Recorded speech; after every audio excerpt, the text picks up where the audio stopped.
So today we got an official divine video. How strong is Darwin Watterson? First of all, it was about time. This video was bound to come out. He already did the whole family. And speaking of the whole family, Darwin's part of the strongest and most powerful family in all of cartoon, bro. Which is crazy to think about because Darwin was Gumball's pet. And then all of a sudden, you know, he just grew legs and was like, yo, I'm here. So he got adopted and now he's like overpowered. But anyway, shout outs to Official Divine. There'll be a link to the original video down below. Also, bro, I'm gonna give him another shout out because I actually started streaming on YouTube as of recently. And Official Divine actually pulled up to the stream. So I appreciate that, you know what I'm saying? Thank you for showing love. Darwin Watterson. In a universe where rulers of physics are suggestions and the laws of reality get rewritten every Tuesday, one creature has done the impossible, ascended from a common household fish to a fourth wall-breaking powerhouse with the potential to unravel existence itself. His name is Darwin Raspin Caspin Ahab Poseidon Nicodemus Watterson III, but you can just call him Darwin. What name was that? Yo, this guy Darwin, bro, I never knew that was his name. He got a longer name than like any Spanish person that you know, bro. His name is Darwin Raspin Caspin Ahab Poseidon Nicodemus Watterson III, but you can just call him Darwin, the fish who became a god. Darwin is a walking paradox of power wrapped in orange scales and a heart too big for the laws of physics to handle. Born a goldfish, raised by chaos, and chosen by the narrative gods, Darwin isn't just strong, he's the backup engine of reality, the second son of fiction, whose power doesn't scream, it smiles. At first glance, Bro, what is this hype up? Nah, yo, Official, you do a good job at doing this, bro. This guy be hyping up characters like crazy. What is this type of glaze? Like, bro, he's just a fish. He's making him sound so overpowered and everything. The second son of fiction, whose power doesn't scream, it smiles. At first glance, Darwin is innocent, loving, and soft-spoken, yet beneath that warmth is a resume of feats that would give even the strongest beings in existence a run for their money. Darwin is a fish that has survived being shattered, erased, reduced to droplets, and turned into dust, and yet every time, he's come back like nothing's happened. In the crew, Darwin is blown apart like ceramic, shattered into fragments, and instantly reforms himself. In the procrastinators, he eats himself out of existence and then returns. That isn't just normal durability, that's resistance to existence erasure. Jesus Christ! Bro, trying to make sense of it. Yo, nah, that's crazy. But I feel like he's gonna be similar to Gumball anyways, right? Because you know, anytime Gumball's on the screen, Darwin is as well, and they're probably or usually always doing the same thing. So whatever level Gumball's at, he would be there too, I feel like. Sure, with existence erasure being more potent than death, because there is no afterlife to travel to, you're just gone. But Darwin's never been one to give up, and he's always on his way. In The Secret, Darwin and Gumball are reduced to droplets by a molecular compression machine, essentially liquefied to their base components, and somehow reconstitute themselves without any effort. That's instant regeneration from molecular destruction. And if that wasn't enough, Darwin doesn't need his soul to survive. In another episode, he's literally separated from his soul and casually returns it back to his body. That means Darwin is capable of interacting with non-physical constructs and survive complete metaphysical severance. But let's go even further. This fish can breathe underwater and on land because, of course he can. Physics was a guest in Elmore and Darwin showed at the door. Darwin's combat is ridiculous as well. In The Remote and the Barrens, he goes head-to-head with Nicole Watterson, arguably the strongest character in the entire show, and holds his own long enough to survive. He even uses passive... I don't know about going head-to-head. I mean, it was a 1v3, but sure, okay. And holds his own long enough to survive. He even uses pacifist grappling techniques in the cage, and he can pull off hand-to-hand combat sequences that directly scale to Gumball's Street Fighter level brawling. A fish who grew legs that knows martial arts. Yeah, that's pretty terrifying. Scaling directly to Gumball is extremely impressive. But both of these brothers have shared most of their feats together. In one instance, Gumball and Darwin were late for school and ran so fast that they literally broke the screen and broke time itself. But it doesn't stop there, as both brothers realized they now have the ability to control time itself, as they literally slap the clock backwards and forwards, launching themselves through time, and even before time existed, before the creation of the universe, before the Big Bang. They were there this whole time. Bro, this show is so funny, bro. And I generally like really enjoy their out of context moments, which if anybody knows of like any more, let me know. Like actually link it in the comments and I'll like try to watch it or whatever, because I've seen a good amount of them. And like I said, like I genuinely enjoy that type of content, because bro, this show is mad goof. Like they just be doing whatever like this. They saw the clock, they're like, oh wait, it's still up there, and then they just slapped it, and then you know they went up and down time. Ability to control time itself, as they literally slap the clock backwards and forwards, launching themselves through time, like that? And even before time existed, before the creation of the universe, before the Big Bang. And both Gumball and Darwin stand there as the birth of the universe explodes.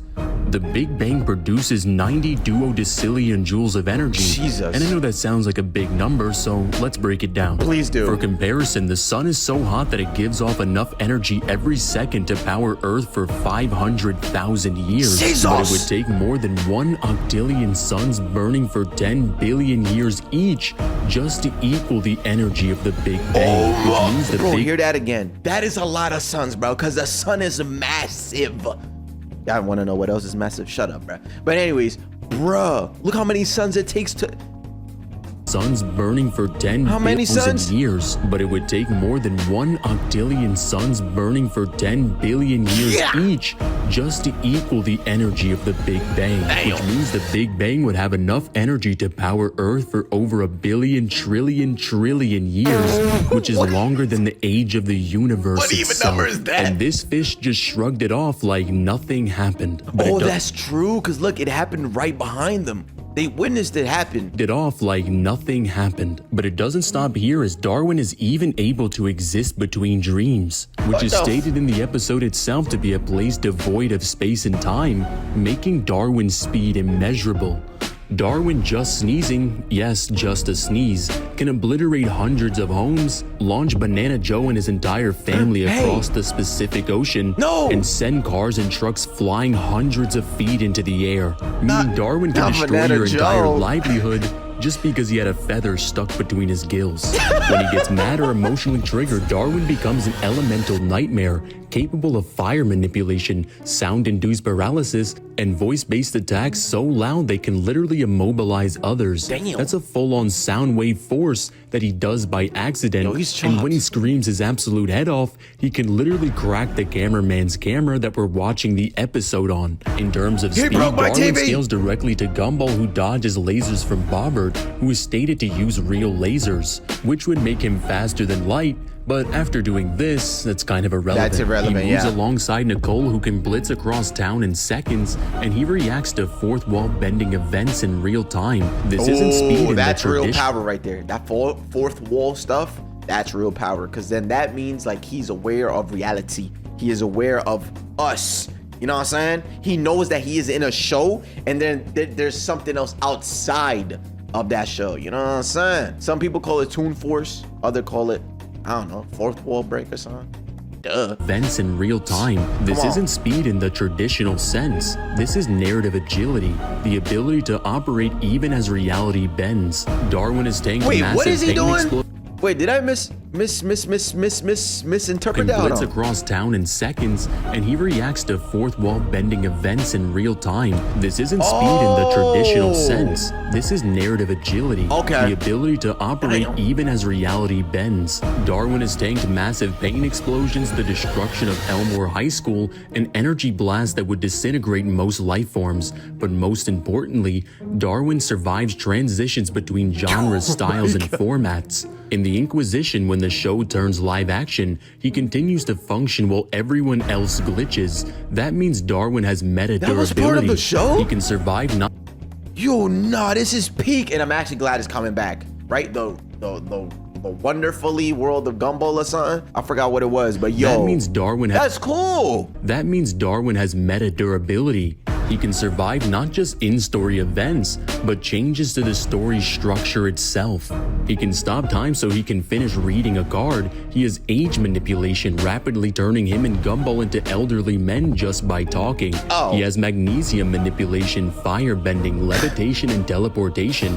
He can create and drive an invisible car with nothing but his pure imagination, meaning he has the power to generate matter and narrative outcomes purely through belief alone. Darwin is also a master manipulator, not through malice, but through emotion. He can guilt trip people into obedience, hypnotize them with his eyes, and use sheer empathy to overpower magical forces. In one episode, he broke through a love potion just by loving someone else more. He weaponizes guilt, overwhelms with affection, and softens gods with his soul. And he has a literal cute combo attack. Gotta love it. He also has law manipulation, censoring an entire episode to prevent anything unpleasant from happening. Oh, wait. What does he have? What is it called? And he has a literal cute combo attack. Gotta love it. He also has law manipulation, censoring an entire episode to prevent anything unpleasant from happening. That's right, Darwin can change the laws of his very own universe to enforce his peace. Even his perception is a weapon as well. In the others, he filters people out of reality simply because they're not important to him. In another episode, he ignores an alien apocalypse so hard that the apocalypse fixes itself. I mean, okay. He can absorb information by reading books, gain new dialects instantly. He can fuse with Gumball to become even stronger. And since Gumball is a Saiyan... oh my god, wait. It's too much info. I think I asked this before, bro. I hate that word because normally I would say axe, like A-X-E, and then people make fun of me. Anyways, I've asked this question before. What if they fuse, right? Because of this thing. When I saw this, I was like, wait, does that mean that they, like, could he, like, fuse with Darwin? And they do, which means, like, that says, GG, this might be the strongest being ever in the show. He can fuse with Gumball to become even stronger, and since Gumball is a Saiyan, it looks like they have their own version of Gogeta. But Vegito is the GOAT, you can argue with the wall. He can induce sleep with his eyes, manipulate dreams, and resist aging because the universe itself won't allow him to grow old. In the job, he's aware that Richard getting employed is causing time to rewind, so he adapts to it. Meaning Darwin perceives non-linear timelines like a plot twist. They don't affect him unless he allows them to. And probably the most terrifying part, Darwin might be able to end his own universe. Not with any weapons or screams or power-ups, but just by being too important to the story. He shares the protagonist status with Gumball, and if he were to vanish, the structure of the show would collapse. That means... Oh, never mind. I thought it was because he shares the role of the protagonist, right? If he ends up getting too popular or something, then that will mess up the balance, and then, you know what I'm saying? And then I'll mess up the show, but I guess not. It's the other way around. If you were to disappear, then that'll mess it up. The structure of the show would collapse. That means Darwin's existence is tethered not to his body, but to the narrative glue that holds Elmore together. If he ever chooses to leave, the show ends. Darwin isn't just a side character. He's a concept. His kindness scaled to apocalyptic levels, his friendship weaponized into a divine force, and probably the scariest part of all of this is that he doesn't even know it. Overall, Darwin would scale to fifth dimensional or low complex multiversal with immeasurable speed. And shout out to Alan who dropped 80 to sponsor this video. Yo, shout out Alan. In the end, the amazing world every of time I hear that, be complete. Every time I hear that, I keep forgetting I'm supposed to sponsor a video. Bro, I'm cooked. Chat, I mean, I'm not even live right now, which is ironic because I said that I'm now live on YouTube. Well, I'm multi-streaming. But anyways, shut your ass up. I keep saying I'm supposed to sponsor a video, and I keep forgetting. I don't know what to do, bro. What would y'all like me to do? What would y'all like me to sponsor? But it has to be something that I'm also into, right? So that when I sponsor the video and it gets posted, I would be excited to watch it. You know what I'm saying? But I don't know. I have so many characters. And I'm not saying that to be wholesome. It's literally the truth. He's one of the strongest, more than anyone can be. He grew legs to walk on land and buried gods in the sea. What's up, guys? It's Divine. If you guys enjoyed this video, make sure you guys like and subscribe and hit that notification bell so you never miss an upload. I got you, bro. I got you. I will definitely hit that like button. You know what I'm saying? Let me see what they got going on. Physics was a guest in Elmore, and Darwin showed it to the door. Damn. Gumball, literally a god. Yes, exactly. Nicole, the strongest. Yes. Richard breaks reality. Yes, and when he gets a job, you know what I'm saying? Darwin, evolve and adapt, which is cool how he adapted to Richard getting a job. I thought that was cool. And then Anais, smart. Oh yeah. So then that means the next character after this is gonna be Anais. You know what I'm saying? Because that would then be everybody. He's in the whole family at this point. Exactly. Yeah, so Anais is next. Bro, I can't speak, bro. Hey, bro, W watch. Genuinely enjoyed the video. Make sure I leave a like, comment, subscribe, do all of that. And I appreciate y'all. See y'all on the next one.